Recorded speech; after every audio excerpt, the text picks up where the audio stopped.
It's time, baby. It's time. Thrust kick. Oh, look at that right. Welcome. This episode is the very first episode of Competitors of the Martial Arts. For this first episode, I want to highlight a person who is known for many years as one of the greatest fighters of all time, and that is Benny the Jet Urquidez. To kind of give you a little background on Benny the Jet Urquidez, when I was, again, a young teen, 13, 14 years old, and finally studying the martial arts. I'd always wanted to study since the age of 8, 9. Finally now I'm studying the martial arts, and I would just ferociously get martial art magazines as much as I could. And they'd have these articles on Benny the Jet, or they'd have these quick articles showing him doing certain movements, and talk about him being in the film industry. And also what went around at that time is that in the 70s, I'm a Christian. I actually have 2 degrees in religion, used to be an adjunct professor of religion. Now, I grew up in a different denomination and faith practice of Christianity than I'm in now. And there were many in the one I used to be, and many other in the more fundamentalist sects, that at the time thought if you were in the martial arts, you could be opening yourself up to demonic activity. Not most Christians, but there were that sect, and even you could find a book on that sometimes at a Christian bookstore. And while most people in the denomination I participated in at the time had no problems, but every once in a while I'd run into these people. So someone like me was able to look at Benny the Jet, because at the time Benny the Jet was an evangelical Christian. And so I could look to him as a hero of sorts, somebody I could identify with. And when you're young, you quite often identify with any type of thing you can with somebody if it allows you to have a pretext or a presupposition or support for what you're doing. And I remember the first time, though, I got to watch him fight. It was my freshman year of high school. I finally got to see him fight. I've been reading magazines, how good he is. Saw him fight on TV. And, of course, he knocks this other fighter out. And I was hooked because Benny the Jet Urquidez is like a couple other people at the time. Another one was Bill Wallace. Another one was a guy named Gordon Franks, that when you watched them, it was almost like it was choreographed. They were so good. Yeah, I mean, sure, it was a real fight and things didn't always go the way it would in a movie, but it looked choreographed, meaning their punching techniques were good, their kicking techniques were good, their movement was usually pretty good. And so there were 3 of the fighters in the early days of PKA that I just loved to watch. There was another fighter I loved to watch, but he didn't kick as much, and that was Johnny Thériault of Canada. But Benny the Jet and Bill Wallace, and at this time, Gordon Franks, because I hadn't seen Johnny's yet, were just 3 that, boy, anytime they were on the ESPN Kick of the Night for PKA, or they were on CBS or NBC's sports on a Sunday afternoon, boy, I watched them. And I couldn't wait to talk to people who knew them or met them and hear all these stories and read magazine. Boy, if a magazine cover had Bill Wallace or Benny Urquidez on it, I was buying that magazine. My hard-earned money was going to that magazine.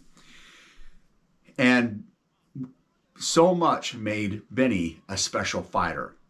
And so in this episode, I'll be showing some of his fights and highlighting some of the things he did and discussing Benny Urquidez. Now, I want to disclose a couple things. One is I finally, in the military, got to meet Benny Urquidez, and this was in 1993 time frame, and then got to meet him a second time with 2 of my students at the Jet Center that was then in Van Nuys, California. And he was so gracious. He didn't remember me for the first time, and why would he? It was just something passing. It was him and Blinky Rodriguez. And then the second time, I thought, just let me take my students down there. We were going down to a martial arts supply store in the area. Let's just stop by. I want to see it again. I mean, I just loved and breathed all things martial arts. And 2 of my students was Robert Duke and Kurt Brooks. And Robert Duke happened to bring his son along on the trip because we weren't going there for that reason, but we thought, let's stop. And we saw Benny. Benny just saw these, young men in their late 20s, early 30s, military cut hairstyles. We were all security forces, law enforcement specialists, stationed at Edwards Air Force Base, and that's where I was teaching, was on the base. And he's in the jet center training. He walks up this ramp and just stops and talks to us.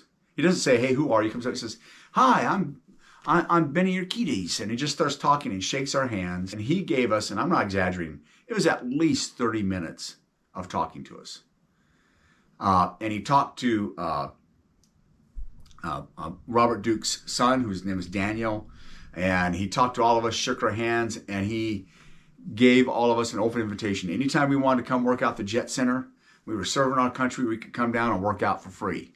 And as he's saying that, another world-class full contact fighter, Pete Sugarfoot Cunningham, was walking by and smiled and waved at us. I tell you, when you grow up with these heroes, you find out, boy, they speak to you.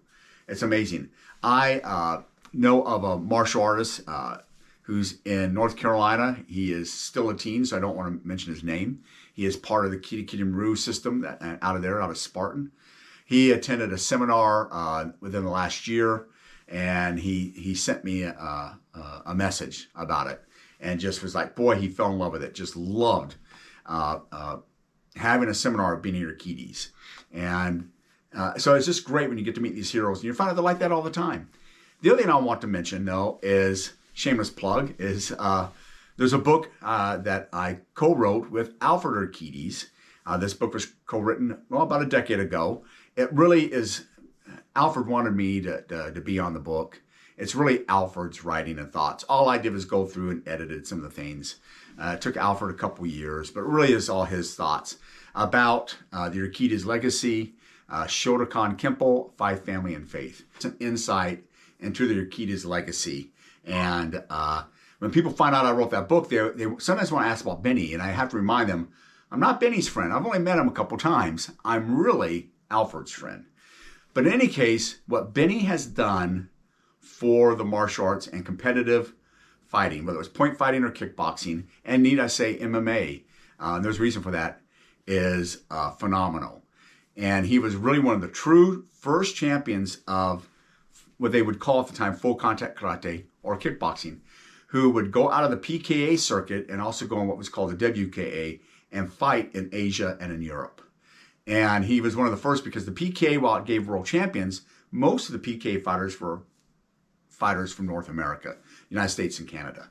And he had no problem fighting with PKA type rules, or what they call American rules, kicking above the waist. But he thought, boy, if I really want to be the best, I need to go overseas and fight some of these Muay Thai fighters and these Japanese fighters and these European Dutch kickboxers. So he went across the world, and he accepted the international rules of leg kicking.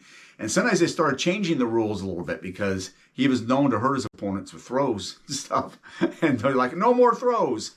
So in any case, here's some highlights of Benny Urquidez as I discuss some of his accolades and his importance for fighting. So for the first episode of Competitors of the Martial Arts, Benny the Jet Urquidez. Thank you.